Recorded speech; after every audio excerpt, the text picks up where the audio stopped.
구약 성경에서 단권으로 본다면 예레미야가 가장 말이 많습니다. 이사야보다도 절로 따지면 더 많아요. 그래서 가장 많이 말을 많이 했던 예언자가 예레미야라고도 말할 수 있고요.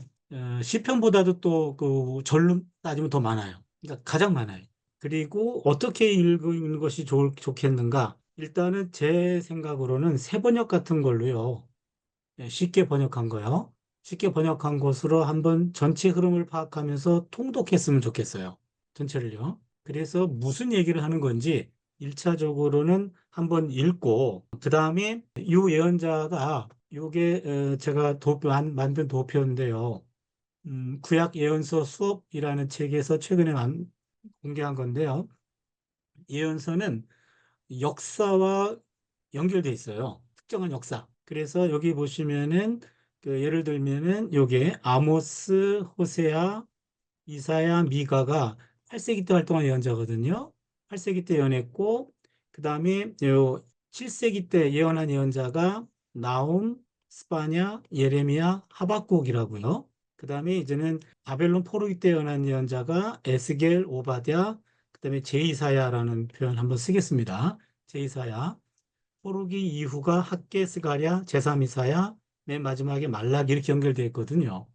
그러니까 예언서를 읽을 때는 그 예언자가 언제 활동했는지, 그때 제국은 어떤 제국이었는지 요거를 아는 게 우선이라서 예레미야 같은 경우는 여기에 해당하잖아요. 627년에 585년입니다. 그렇게 되면은 우리가 눈치챌 것이 유다 왕국 멸망쯤에 활동했다라는 거고, 또 하나 중요한 것은 요 중간에 587년이 껴 있잖아요. 그러니까 예레미야 활동 말년에 국가 멸망을 경험합니다.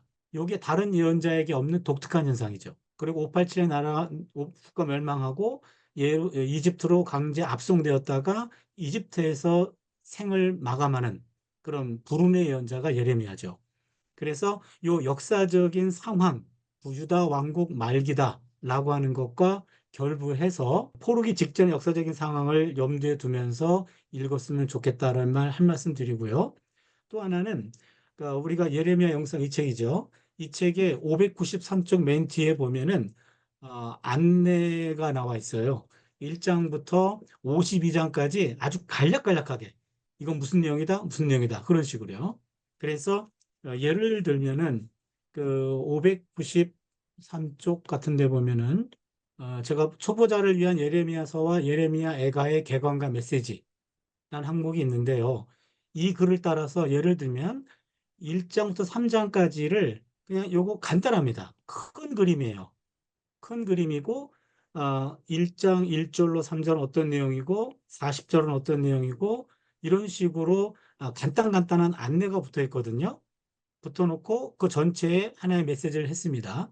이걸 읽고 그 다음에 1, 3장을 읽었으면 좋겠어요. 그 다음에 요거를 또 4, 6장을 이걸 읽고 그 전체 안내를 보고 4, 6장을 읽고 이런 식으로 읽는다면은 좀 예레미야를 읽을 때 조금 더 쉽지 않겠나라는 생각을 하고요.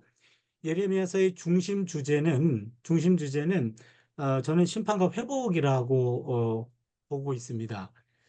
예를 들면은 예레미야 1장에 보시면요. 예레미야 1장 10절 예레미야 소명기사인데요. 보라 내가 오늘 너를 여러 나라와 여러 왕국 위에 세워 내가 그것들을 뽑고 파괴하고 파멸하며 넘어뜨리며 여기까지가 심판이죠. 그 다음에 건설하고 심게 했다가 구원이죠. 1장은 예레미야 소명기사인데 예레미야의 메시지의 전체적인 그림을 여기서 이미 그려주고 있습니다. 심판, 뽑고 파괴하고 파멸하며 넘어뜨리는 심판의 메시지가 주종을 이룹니다. 그러나 예레미야의 메시지는 심판으로 끝나지 않습니다. 심판 너머에 넘어뜨리며 건설하며 심게 한다라는 구원으로 끝납니다. 근데 심판이 4가 되고 구원이 2가 돼요. 그 얘기는 구원 심판의 메시지가 주종을 이룬다라는 것을 알 수가 있겠고요. 그래서 뽑고 파괴하며 파멸로 넘어뜨리며 그다음에 구원 심판 이후에 구원이 있다.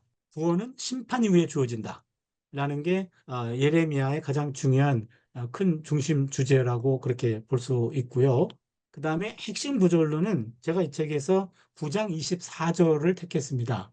그 하나님께서 헤세드와 미슈파트와 ጼ다카를 하나님이 원하신다라고 하는 게, 그래서 저는 특별히 예언자들이 미슈파트와 ጼ다카를 줄기차게 얘기하거든요. 그 맥락에 서서 예레미야도 그 메시지를 전하고 있다. 본문을 좀 보는 게 낫겠네요. 9장.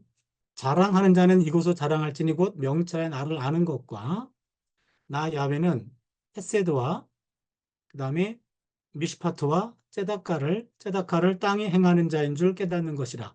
나는 이 일을 기뻐하노라. 야훼의 말씀이라.